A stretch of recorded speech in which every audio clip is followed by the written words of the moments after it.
Yo guys, Yoshi's back today with another video for 222 custom tactics. A lot of people have been asking for an update on these, so I got you here today. Elite division tested, rank 1 on multiple different accounts every single weekend, so the team does not matter. New gen, old gen, you should be good, but please listen here. Not everybody plays the game exactly the same. And so I'm going to give you guys a few different adjustments to the tactics so that you can make them fit your playstyle as needed. So please listen to those. I do think that the 4-2-2 is one of the better formations in the game right now. And so I'm going to show you what I've been using. Now let's get into things. So to start off, we're going to click on our custom tactics here. We're going to go over to our attacking slot. That's where I set up my 4-2-2. As long as you pick any of the different ones, it does not make a difference. I put it in attacking. Just make sure not to put it in the balance spot unless you're actually starting in the 4-2-2 as the chemistry formation. So I have it in attacking. Now let's get into it here. So defensive style. My defensive style is on balanced. Some people like to use press on heavy touch, press after possession loss. But in my opinion, when I'm loading into a game minute 1, getting a feel for things, I just start on balanced and just see how things are going.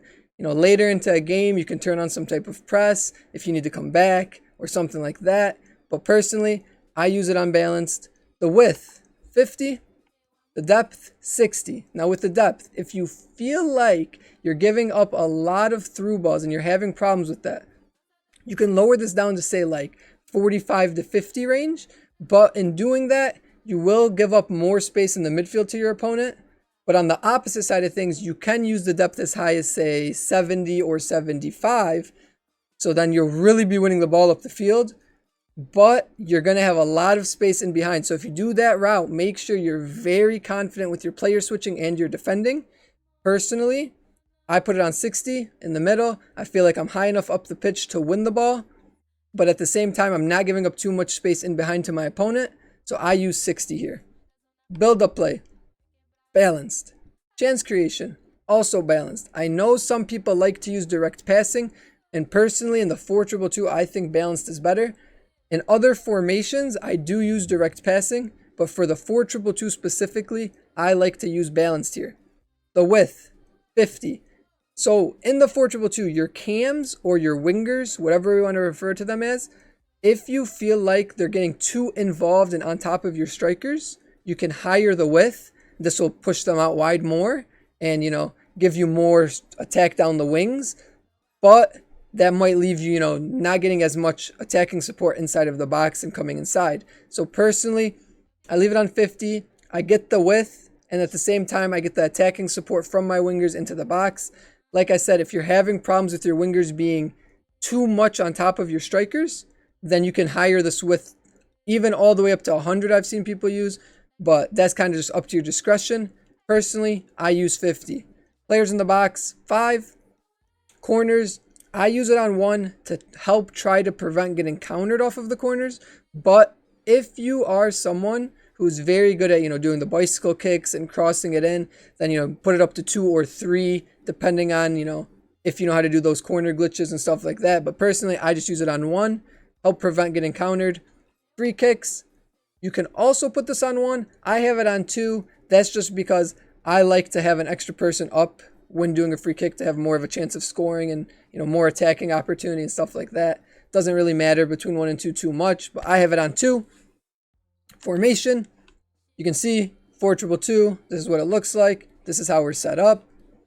You can, if you push Y on Xbox or triangle on PlayStation, you can move your players around by just pushing on each of them and moving them. But this is how I have it set up.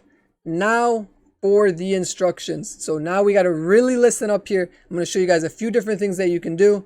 So to start off, my strikers are both on Stay Central. The reason they're on Stay Central is because in my opinion, my 2 strikers are my 2 best attackers. And so I want them to be most involved in the attack at all times. I do not want them going to the wings. I want them to be in front of the goal. I want them to be a receiving option at all times. I don't want them switching spots with my wingers, so I have them on Stay Central. I want them to have the ball. Mbappe, he's on Stay Forward. The reason Mbappe's on stay forward is because he's faster and he'll give me a long outlet if I ever need it and a counter attacking opportunity. You know, we use the pace to our advantage when we need it.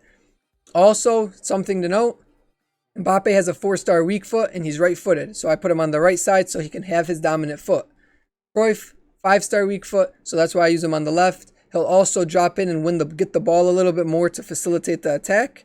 And so the left side striker for me, depending on weak foot obviously, is the first big thing. But the second thing is I like to play my faster, more attacking option on the right side. That's just what I found comfortable and I'm used to. I don't think it'll make too much of a difference if you flip-flop them depending on, you know, if you have a left-footed player and stuff like that. But that's how I set it up. As for our wingers, we have them on comeback on defense, get into the box for cross.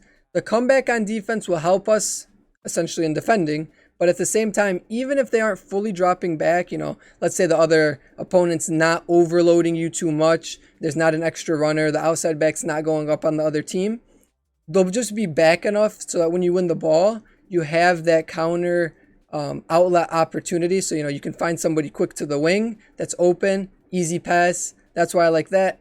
As for the get into the box for cross will allow your wingers to get more involved in the attack, make diagonal runs, give you more passing opportunities in the attack, stuff like that. So that's why I like that. Now for our CDMs. Cut passing lanes, stay back while attacking, cover center. That's what you want on your more ball dominant player, your stay back. So that's why I have Conte in this role. Hakimi has also the same 3 tactics of cut passing lanes, stay back, cover center, but we give him the deep lying playmaker role. This deep lying playmaker will essentially have Hakimi move around to always be a passing option in the attack. So let's say, you know, Jorginho's getting stuck in the corner and he has nowhere to go. Hakimi will drift to the side and help give him a passing option rather than just staying all the way back and, you know, not really helping in the attack. Some people like to use their more attacking mid as a balanced or get forward. Personally, I like the deep lying playmaker because they will always be a passing option, and then when you specifically want them to go forward, you can make them go forward by manually using them or triggering them on a run or just bringing them up the field. Whereas on balanced or get forward, they might just be overly making runs and kind of either getting in the way or, you know, sometimes not always being the best option for a pass. And so I like the deep lying playmaker here. Outside backs, stay back while attacking, and that's it. CBs, we leave them alone. And as for our goalie, we have him on balanced. You can switch it to comes for crosses if you are having problems with that. But personally, I just leave it for now. You know, I don't think it makes too much of a difference, to be honest. And so that's how I set up my 4-2-2. Let me know if you want more in-depth, you know, with some gameplay footage, stuff like that. I can definitely put something together for you guys. Let me know if these work. If you have any other formations you want to see, feel free to leave a comment. And as always, stay blessed.